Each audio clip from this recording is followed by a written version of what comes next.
Hello, this is Dave Vincent at the WPH Studios, Tucson, Arizona, reminding you that stop number 4 on the Race for 8 Professional Tour, brought to you by Junior WPH and powered by ESPN3, is slated for February 19th through the 21st in Houston, Texas downtown. This tournament was voted as a top 3 fan favorite by the pros for 3 consecutive years, as the local handball community really does know how to accommodate. This tournament is also a local doubles state championship where anyone can play, even out-of-towners. A couple years back, you might remember Anthony Celesto from Wisconsin, Dave Chapman from Missouri win the title, and the list of top pros crossing over to the local event is abundant. They do have a local convention in Houston that very same weekend. Hotels are being booked up solid, so do plan your hotel right now before you do anything else. Just a fair warning.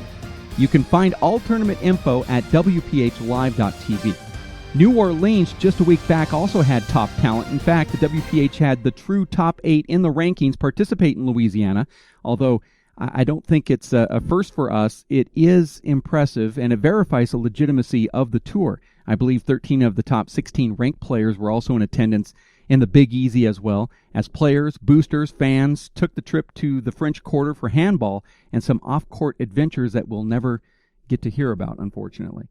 Paul Brady jumped to a 6-0 lead to start the men's finals and Game 1 and got to his 6th point in 3 minutes and 15 seconds, according to my calculator, before Killian Carroll started to do what he does best: dive, retrieve, kill, extend rallies, bouncing all the way back to within a point at 11-12 with some amazing left-handed corner kills, mostly off balance and on the run, plus elite gets that had him flying all over the court.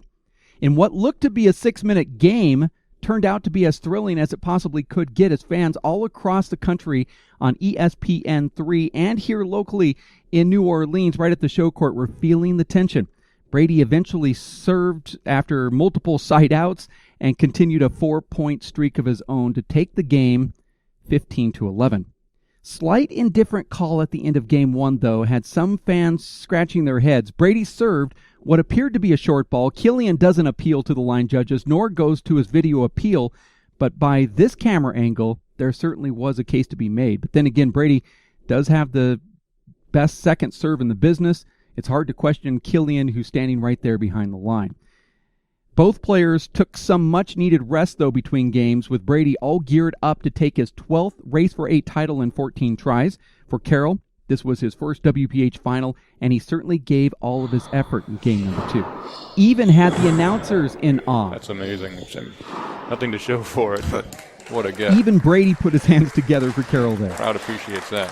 Saying, go on, Killian. Give it welly. Brady takes the Carroll back to front dive, kills it 2 inches high with authority. Brady eventually goes on to a 10-point run of his own, closes the game and match with a 15-7 second game win. Armando Ortiz nabbed 5th place, while Emmett Peixote took 9th. An emotional Dave Fink, along with Sean Lenning, tied for 3rd. You know, my wife saw how much pain I was in after I injured myself, and you know, I told her at that time I'm never playing again. So I don't even tell her that I'm playing. She'll be too upset because she knows, you know, what can happen. But you know, when you're, you know, a handball player and you love this competition and rush, you can't stay away. If you're able to play at all, you know, you're going to play. So, you know, who knows? My back might go out next match or next tournament, or maybe never. I hope, but. You just have to keep, I think, for me, you just have to keep playing. You know, I mean, Mondo's coming in here next, and he's had open heart surgery. You know, he almost died, and he's one of our best players. Now, if you ever question a player's desire to win, compete, stay relevant in the sport, you might want to rethink. Nice to see the passion there from my broadcast partner.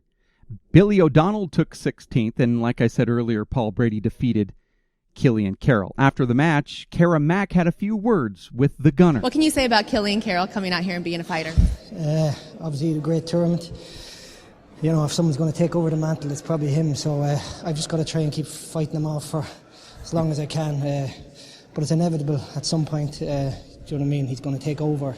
Certainly, if not him, it's some of the other younger guys. So I can't keep going on forever. But like I said, the challenge for me now is for the next few months, at least, maybe a year, just to try and hold them off. It's not going to be easy. It's probably my toughest challenge yet.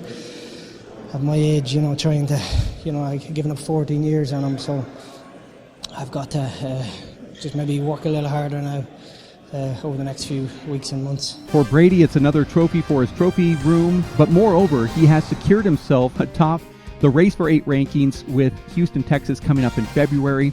Like I said earlier, 19th through the 21st. Then New York in March, Salt Lake City in April before the Big Players Championship in Portland, Oregon in May, along with the USHA Master Singles.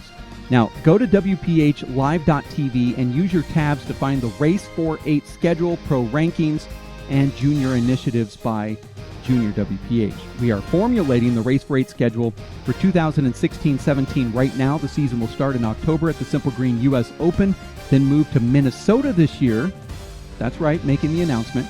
There are some openings in 2017, and if you have a desire to bring the top players into your facility, please contact us at the WPH. For the World Players of Handball on ESPN3, I'm Dave Vincent. We'll see you in Houston.